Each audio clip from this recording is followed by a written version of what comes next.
mentioned HIPAA in Illinois.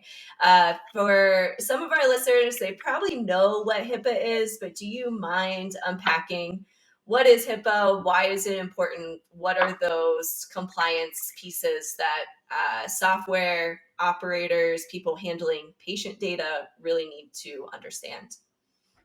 Right. So I can't get into the granular requirements of HIPAA, For sure. but essentially, it's all right. It's Health Insurance Portability and Accountability Act, but ultimately, what it means is protecting the patient's data, and that when you think of PII and medical data, so in general, GDPR for EU, CCPA, CPRA, the new one in California, there's others in the state. That's data protection for the user. HIPAA is similar, and it's get even stricter because it is people's personally identified medical information.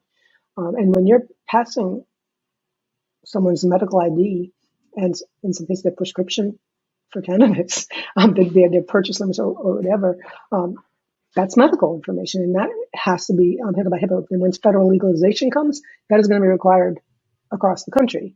I believe Illinois is getting a heads up, or maybe it's actually required within their state, regardless of whether it's federally legal or not. But HIPAA is a federal requirement.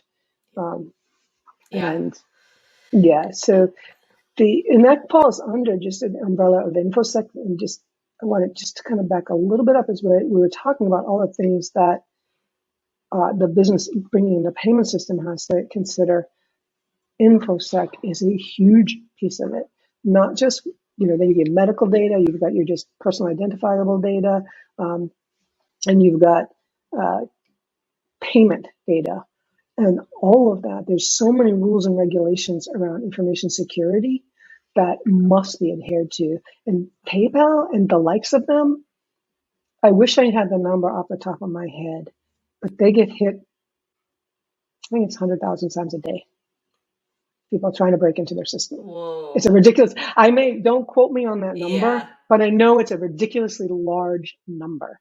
Wow. And that actually got that number from their chief architect. So it's really, really large. And that's what your bad actors are going after systems. Yeah. Constantly.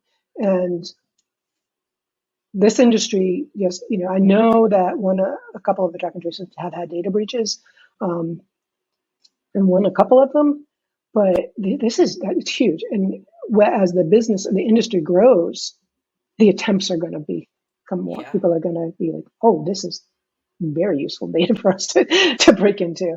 Right. And do a ransomware for anything they can do. Bad actors do these things sometimes just for shits and giggles, pardon my French. Okay.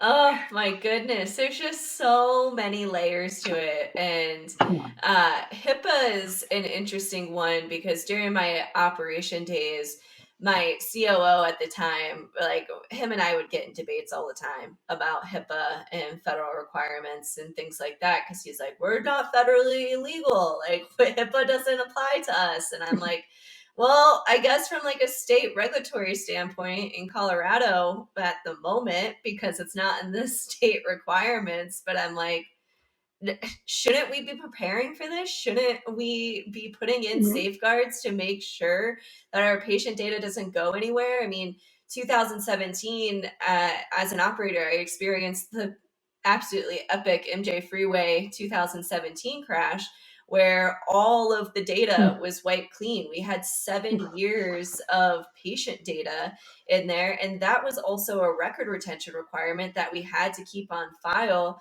for Colorado, and it's just gone. And that was our source of truth and where our database was for everything. And our inventory was gone. Our previous sales transactions were gone. We couldn't make data-driven decisions because we had nothing to go by.